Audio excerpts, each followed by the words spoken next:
Assalamualaikum warahmatullahi wabarakatuh. Alhamdulillah wassalatu wassalamu ala Rasulillah wa ala alihi wa ashabihi wa man wala ma ba'du. Kaum muslimin dan muslimat peserta grup Dirasat Islamiyah yang semoga senantiasa dirahmati Allah Subhanahu wa taala. Bila persepsi secara pandang para ulama ternyata membedakan antara nikah untuk pertama kali dengan menikah istri kedua, ketiga dan keempat.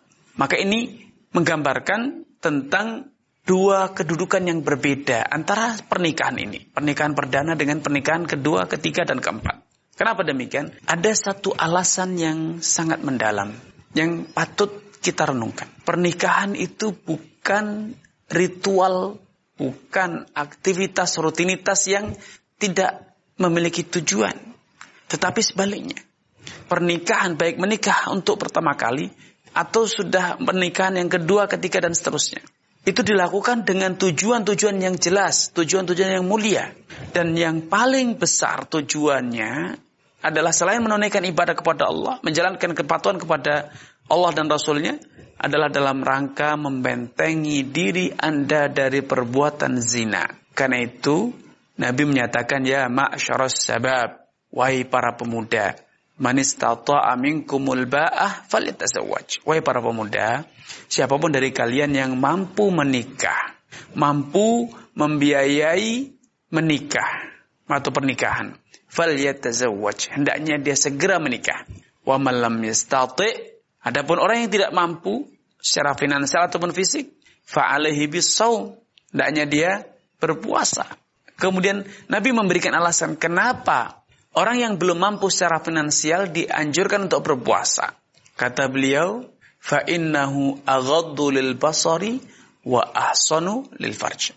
Karena dengan berpuasa, engkau akan lebih mampu untuk menundukkan pandangan dan ahsanul farj, lebih mampu untuk menjaga kemaluan Anda agar tidak disalurkan, dilampiaskan dengan cara-cara yang haram. Rasulullah SAW dalam lain kesempatan juga bersabda, "Thalathun haqqun 'ala Allahi aunuhum." Ada 3 golongan orang yang pasti Allah akan tolong mereka. Salah satu dari mereka ketika orang itu adalah an-nakihu yuridul afaf. Orang yang menikah dalam rangka membentengi dirinya dari perbuatan yang haram. Adapun orang yang menikah kedua, ketiga, dan keempat, maka lelaki yang telah memiliki istri, dia sudah memiliki tempat untuk menyalurkan hasratnya. Dia sudah memiliki benteng yang cukup kokoh untuk membentengi dirinya dari perbuatan zina. Walaupun belum tentu itu cukup. Ya, tetapi kondisi dia tentu lebih ringan.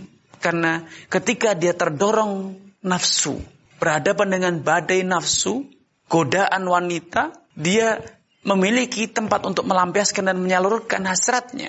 Alias ancaman orang yang telah bersuami dari perbuatan zina lebih ringan. Dorongan untuk berzina itu lebih ringan dibanding dorongan yang ada pada diri para bujangan.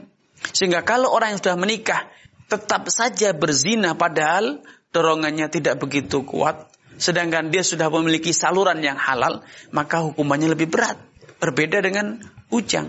Orang-orang bujang atau pemuda-pemuda bujang, karena badai nafsu itu begitu menggebu, dorongannya begitu besar, sedangkan dia belum memiliki saluran yang halal, maka kalaupun dia berzina hukumannya lebih ringan. Karena memang sangat berat untuk bisa mempertahankan diri dari zina. Rasulullah SAW juga menggambarkan akan fakta ini dengan sabdanya, "Idza ra'a ahadukum imra'atan tu'jibuh." Kalau engkau melihat wanita yang sempat menghuni hatimu, mengagumkan pandanganmu, menarik perhatianmu, sempat menggoda hatimu, ila alih, hendaknya dia segera kembali ke keluarganya. Apa alasannya?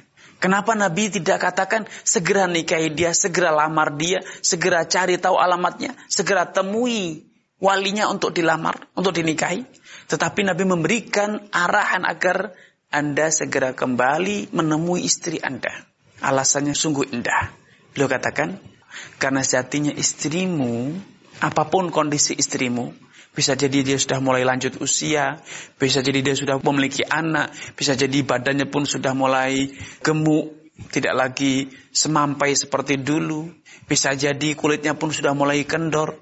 Apapun alasannya, apapun kondisi istri Anda, Nabi menceritakan, mengkabarkan kepada Anda satu fakta yang tidak terbantahkan. Istrimu memiliki apa saja yang dimiliki oleh wanita tersebut. Sehingga apapun yang engkau inginkan dari wanita itu, bisa engkau lakukan, bisa engkau salurkan kepada istrimu. Walaupun dia sudah lanjut usia, walaupun dia sudah mungkin kulitnya kendor, walaupun dia mungkin sudah gemuk, tidak lagi secantik dulu. Ya, apapun alasannya, apapun kondisinya, apa yang Anda inginkan dari wanita itu bisa engkau dapatkan, bisa engkau salurkan pada istrimu. Sehingga bila dalam literasi fikih Syafi'i, menikah yang pertama saja hukumnya sunnah, maka tentu untuk berpoligami, menikah yang kedua tentu lebih ringan statusnya, tidak seurgen pernikahan perdana. Karenanya wajar bila Imam Abu Syuja kemudian mengatakan poligami itu hukumnya mubah. Walaupun tentu ketika kita membuat satu generalisasi hukum, berarti semua orang pun kondisinya sama, tentu ini kurang tepat pula. Karena bisa jadi ada laki-laki yang dengan satu wanita, dia belum cukup untuk bisa membentengi dirinya dari perbuatan zina karena nafsunya yang begitu menggebu, karena kondisi kehidupan dia, pergaulannya yang begitu syarat dengan godaan wanita. Kalau dia hanya dengan satu wanita bisa jadi dia terjerumus, tidak cukup bekal untuk bisa selamat dari perbuatan zina, untuk bisa selamat dari godaan-godaan wanita. Maka bila kondisi semacam itu, ya tentu akan lebih tepat bila kita katakan lelaki yang terancam, masih tetap terancam dari perbuatan zina bila beristri dengan satu orang saja, maka sunnah bagi dia atau bisa jadi wajib baginya untuk menikah dengan wanita kedua, ketiga dan seterusnya. Tetapi kalau kita membuat perhitungan secara umum, biasanya atau mayoritasnya lelaki itu kalau sudah menikah dengan satu orang wanita, biasanya nafsunya lebih terkendali, tidak meledak-ledak, dia lebih mampu untuk bisa membentengi dirinya dari perbuatan zina, karena setiap kali dia berhasrat, dia bisa lampiaskan hasratnya kepada istri tersebut. Sehingga potensi untuk terjatuh dalam zina itu lebih kecil dibanding bila dia belum menikah sama sekali. Sehingga alasan darurat bagi mayoritas orang mungkin tidak lagi relevan. Yang ada bisa jadi adalah alasan-alasan yang bersifat sekunder dari pernikahan. Yaitu ingin memperbanyak anak keturunan. Bisa jadi alasannya adalah karena ingin menolong wanita-wanita yang lemah. Seperti yang dilakukan oleh Nabi SAW ketika beliau menikahi para janda. Tujuannya bukan karena Nabi ingin membentengi dirinya dari perbuatan zina. Karena beliau, kalaupun tidak menikah, beliau tidak akan pernah berzina. Tetapi alasan beliau menikahi para janda, terlebih janda-janda sahabat-sahabat beliau yang gugur di medan perang, tentu alasannya lebih dominan pada menolong, membantu, mengayomi, melindungi dibanding dalam rangka membentengi dirinya dari ancaman berzina. Bisa jadi menikah kedua kali adalah tujuannya adalah dalam rangka mencari pahala dari Allah Subhanahu wa taala. Karena terobsesi dengan sabda Nabi sallallahu alaihi wasallam, khairu hadhil ummah aktsaruha nisaan. Orang yang paling mulia di umat ini adalah orang yang paling banyak istrinya, yaitu siapa? Nabi. Tentu meneladani Nabi dengan memiliki istri yang banyak, sehingga banyak bersedekah, banyak menafkahi, banyak mendidik, banyak membina, banyak merawat anak dan seterusnya, tentu itu lebih banyak pahalanya dibanding kalau kita punya hanya satu orang istri. Apalagi Nabi SAW sangat senang, sangat girang bila kita berhasil memperbanyak, berkontribusi dalam memperbanyak umat beliau. Tazawwajul wadudal waluda fa inni mukatsirun bikumul umama yaumil qiyamah. Nikahilah oleh kalian wanita yang wadudal walud, penyayang dan banyak anak keturunannya. Subur.